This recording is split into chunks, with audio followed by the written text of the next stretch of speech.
Video को आरंभ करने पूर्वर जदि आपण मैंने आम टेलीग्राम चैनल रे ए पर्यंत जॉइन होई नाहंती ताहले एई भिडियोर कमेंट सेक्शन रे थिबा लिंक उपरे क्लिक करी आम टेलीग्राम चैनल रे जॉइन करंतु।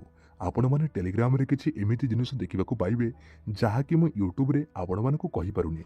प्रथमे जाइकि कमेंट सेक्शन रे थिबा लिंक रे क्लिक करी जल्दी टेलीग्राम रे जॉइन करंतु। तापरे आपण जानि परिबे टेलीग्राम रे कोन अछि कोन नाही।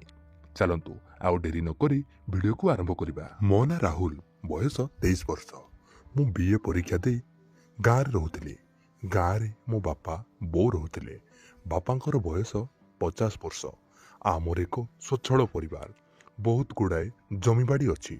बापा चाष बास खबर बुझंती, हेले बापांकर देह सबु समय खराब रहिबारु बापा दिनकू दिन दुर्बल होई जाउचंती। बोर बयस 39 वर्ष। बो देखिबा पाई भारी सुंदरी। ता देहर रंग गोरा, देह भी बहुत मस्त आ आकर्षणीय।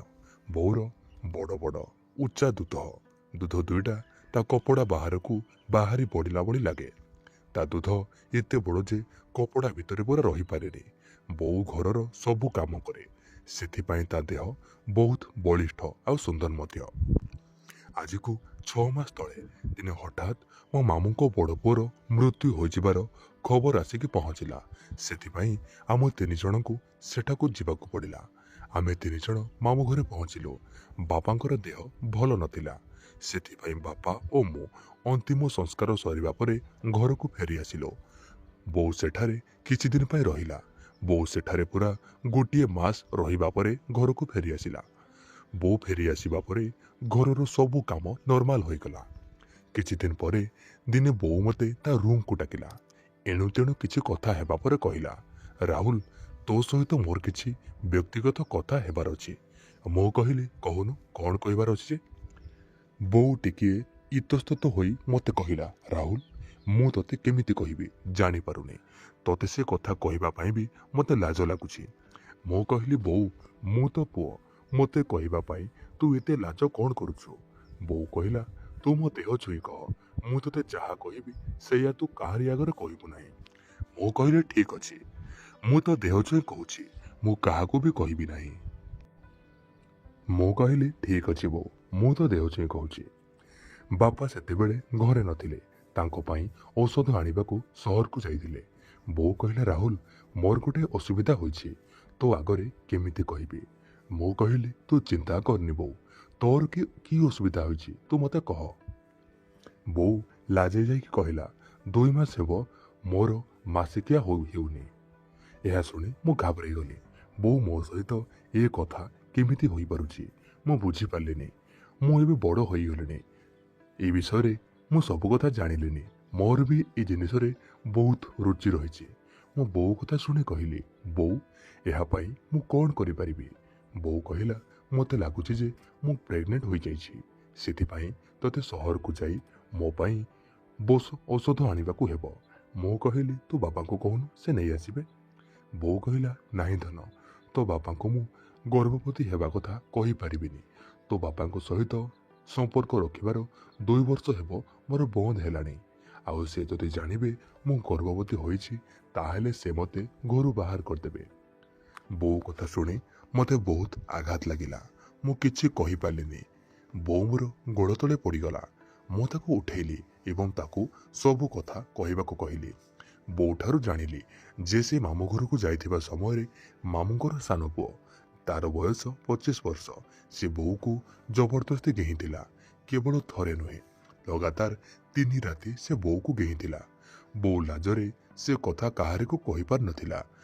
मामू को पुओ उपरे मोर बहुत जोरे राग हेउथाए।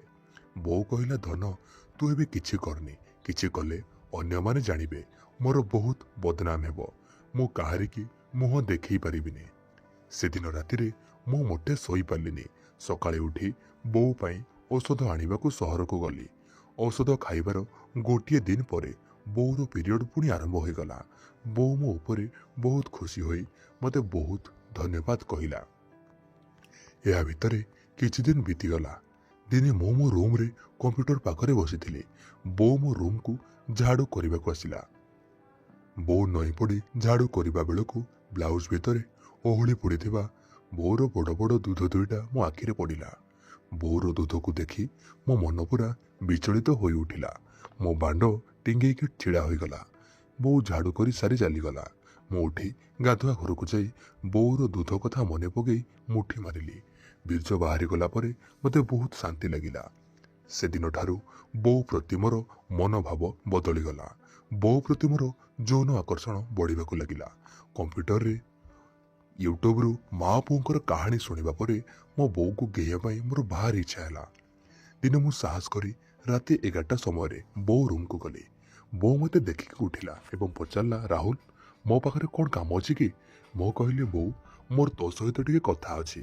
ବୋଉ କହିଲା, ଠିକ୍ ଅଛି, କ'ଣ କହିବୁ କହୁନୁ? ମୁଁ କହିଲି, ବୋଉ, ମୁଁ ତୋତେ ଏତିକି କହିଛି। ମୁଁ ଅଟକିଗଲି। ତାପରେ ବୋଉ କହିଲା, କହୁନୁ କ'ଣ ଯେ? ମୁଁ ତାପରେ ନ ଡରିକି ବୋଉକୁ ସିଧା କହିଲି, ବୋଉ, ମୁଁ ତୋତେ ଗେହିବାକୁ ଚାହୁଁଛି। ବୋଉ ମୋ କଥା ଶୁଣି ତା ପାଦ ତଳ ମାଟି ଖସିଗଲା। ସେ ପୁରା ଆଶ୍ଚର୍ଯ୍ୟ ହୋଇଗଲା। ସେ କହିଲା, ପୁଅ, ତୁ ଏ କି କଥା କହୁଛୁ? ମୁଁ ତୋର ବୋଉ, ମୁଁ ତୋତେ ଏମିତି କେମିତି କରିବାକୁ ଦେବି? ମୁଁ କହିଲି, ଦେଖ ବୋଉ, ଏ କଥା ଆମ ଦୁଜଣଙ୍କ ଭିତରେ ରହିବ। ଆଉ ତା ଛଡ଼ା ତୁ ବି କାହାରିକୁ କହିବୁନି, ମୁଁ ମଧ୍ୟ କାହାକୁ କହିବିନି। ଆଉ ଦେଖ, ମୁଁ ତୋତେ ସାହାଯ୍ୟ କରିଥିଲି, ସେ କଥା କାହାରିକୁ କହିବି ନାହିଁ ବୋଲି। ମୋ କଥା ଶୁଣି ବୋଉ କହିଲା, ରାହୁଲ, ଠିକ୍ ଅଛି, କିନ୍ତୁ ଏ କଥା ଯେମିତି ଆଉ କେହି ନ ଜାଣିପାରନ୍ତି। ମୁଁ କହିଲି, ଠିକ୍ ଅଛି ବୋଉ, କେହି ଜାଣିବେନି। ତାପରେ ବୋଉ ମୋତେ ରୁମ୍ର ଡୋର୍ ଭିତରୁ ଲକ୍ କରିବାକୁ କହିଲା। ମୁଁ ଯାଇ ଭିତର ପଟୁ କବାଟକୁ ଲକ୍ କରି ବୋଉ ପାଖକୁ ଗଲି। ତାକୁ ମୁଁ ଦୁଇ ବାହୁରେ ଧରି ତା ଓଠରେ ଚୁମା ଦେଲି। ମୋ ବାଣ୍ଡ ପୁରା ଶକ୍ତ ହୋଇ ଛିଡ଼ା ହୋଇଗଲା। ବୋଉ ମୋର କପଡ଼ା ଉପରୁ ମୋ ବାଣ୍ଡକୁ ଟିକେ ଆଉଁସି ଦେଲା। କିଛି ସମୟ ବୋଉକୁ ଚୁମା ଦେବା ପରେ ବୋଉକୁ ତା ଶାଢ଼ୀ ଖୋଲିବାକୁ କହିଲି। ବୋଉ ତୁରନ୍ତ ତାର ଲୁଗାପଟା ଖୋଲି ପକାଇ ଲଙ୍ଗଳା ହୋଇପଡ଼ିଲା। ବୋଉର ଲଙ୍ଗଳା ଦେହକୁ ଦେଖି ମୋର ହୋସ୍ ଉଡ଼ିଗଲା। ବୋଉର ଦୁଧ ଭାରି ଟାଣ ଥିଲା। ଦୁଧ ଉପରେ ଥିବା ଦୁଧ ଭୁଣ୍ଡି ବହୁତ ସୁନ୍ଦର ଲାଗୁଥାଏ। ମୁଁ ବୋଉର ଦୁଧକୁ ଧରି ଦଳିବାକୁ ଲାଗିଲି। ବୋଉର ବଡ଼ ବଡ଼ ଦୁଧ ମୋ ହାତରେ ଜମା ପାଉନଥାଏ। ବୋଉ ମୋ ଉପରେ ଆଉଜି ରହିଥାଏ। ମୁଁ ବି କପଡ଼ା ଖୋଲି ଲଙ୍ଗଳା ହୋଇପଡ଼ିଲି। ବୋଉ ମୋ ଦେହକୁ ଦେଖିବାକୁ ଲାଗିଲା। କହିଲା, ରାହୁଲ, ତୁ ତ ଏବେ ପୁରା ଯବାନ ହୋଇଗଲୁଣି। ଏହା କହି ସେ ମୋର ବାଣ୍ଡକୁ ମୁଠେଇ ଧରିଲା ଏବଂ ତା ହାତର ମୁଠି ଭିତରେ ବାଣ୍ଡକୁ ଆଗପଛ କରିବାକୁ ଲାଗିଲା। କିଛି ସମୟ ମୋର ବାଣ୍ଡକୁ ସେ ହାତରେ ତଳ ଉପର କରିବା ପରେ ପାଟିରେ ପୁରେଇ ଚାଟିବାକୁ ଲାଗିଲା। କିଛି ସମୟ ଚାଟିବା ପରେ ମୋ ପାଖରୁ ଚୁମା ଖାଇବା ପରେ ବୋଉ କହିଲା, ରାହୁଲ, ତୁ ଏବେ ଆଉ ଡେରି କରନି। ମୁଁ ବୁଝିଗଲି ଯେ ବୋଉ କ'ଣ ଚାହୁଁଛି। ତାପରେ ବୋଉ ତଳେ ଶୋଇପଡ଼ି ତାର ଦୁଇ ଗୋଡ଼କୁ ମେଲେଇଲା, ଯାହାଫଳରେ ବୋଉର ବିଆ ପୁରା ସଫା ସଫା ଦେଖାଗଲା। ବୋଉର ବିଆ କଳା କଳା ବାଳରେ ଘୋଡ଼େଇ ହୋଇଥିଲା। ମୁଁ ବୋଉର ଦୁଇ ଗୋଡ଼ ମଝିକୁ ଗଲି ଏବଂ ମୋର ବାଣ୍ଡକୁ ବୋଉର ବିଆ ଉପରେ ରଖିଲି। ବୋଉର ବିଆ ପୁରା ଓଦା ହୋଇସାରିଥାଏ। ମୁଁ ମୋର ବାଣ୍ଡକୁ ତା ବିଆ ମୁହଁରେ ଲଗେଇଲି ଆଉ ଦାବିଲି। ମୋର ଗୋଟାକ ଯାକ ବାଣ୍ଡ ବୋଉର ବିଆ ଭିତରକୁ ଗଳିଗଲା। ବୋଉ ପାଟିରୁ କ୍ଷୀଣ ଚିତ୍କାର ବାହାରିବାକୁ ଲାଗିଲା। କିଛି ସମୟ ପରେ ମୁଁ ଜୋର ଜୋର ଅଣ୍ଟାକୁ ଦାବି ଗେହିବା ଆରମ୍ଭ କଲି। ବୋଉ ବି ଜବାବ ଦେବା ଆରମ୍ଭ କଲା। ଆମ ଦୁହିଁଙ୍କ ପାଟିରୁ ଶବ୍ଦ ବାହାରିବାକୁ ଲାଗିଲା। ପ୍ରାୟ 20 ମିନିଟ୍ ଗେହିବା ପରେ ଏକା ସମୟରେ ବୋଉର ବିଆ ରସ ଏବଂ ମୋର ବୀର୍ଯ୍ୟ ବାହାରିଗଲା। ସେଦିନ ରାତିରେ ମୁଁ ବୋଉକୁ 3 ଥର ଗେହିଲି। ମୁଁ କହିଲି, ବୋଉ, ତୋତେ ଭଲ ଲାଗିଲା ତ? ବୋଉ କହିଲା, ତୁ ବହୁତ ଭଲ ଗେହୁଁଛୁ। ମୋତେ ପୁରା ଖୁସି କରିଦେଲୁ। ତୋ ବାପା ବି ମୋତେ ଏପରି ସନ୍ତୁଷ୍ଟ କରିପାରିନଥିଲେ। ତାପରେ ମୁଁ ବୋଉର ଦୁଧରେ ଚୁମା ଦେଇ କହିଲି, ମୁଁ ସବୁ ବୀର୍ଯ୍ୟକୁ ତୋ ବିଆ ଭିତରେ ଛାଡ଼ିଲି। ତୁ ଆଉ ଗର୍ଭବତୀ ହେବୁନି ତ?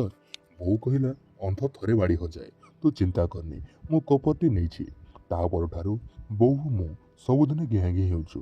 ବୋଉ କପରଟି ନେଇଥିବାରୁ ଆମର ଗେହିବା ପୁରା ନିରାପଦ ହୋଇଯାଇଛି ଏବଂ ମୁଁ ନିର୍ଭୟରେ ବୋଉକୁ ମସ୍ତ କରି ଗେହୁଁଛି। ଦର୍ଶକ ବନ୍ଧୁ, କାହାଣୀଟି ଏଇଠି ସମାପ୍ତ ହେଉଛି। କାହାଣୀ ସମ୍ପୂର୍ଣ୍ଣ ଭାବରେ କାଳ୍ପନିକ ଏବଂ ମିଥ୍ୟା ଅଟେ। ଏହା କେବଳ ଆପଣମାନଙ୍କର ମନୋରଞ୍ଜନ ପାଇଁ ଆମେ ତିଆରି କରିଛୁ। ଆଉ ହଁ, ଯଦି ଏପର୍ଯ୍ୟନ୍ତ ଟେଲିଗ୍ରାମରେ ଜଏନ୍ କରିନାହାନ୍ତି ତାହେଲେ କମେଣ୍ଟ ସେକ୍ସନରେ ଥିବା ଲିଙ୍କ ଉପରେ କ୍ଲିକ୍ କରି ଜଲ୍ଦି ଟେଲିଗ୍ରାମରେ ଜଏନ୍ କରନ୍ତୁ। ରହୁଛି, ଦେଖା ହେବା ଆଉ ଏକ ନୂଆ ଭିଡ଼ିଓର ଏକ ନୂଆ କାହାଣୀରେ। ଧନ୍ୟବାଦ।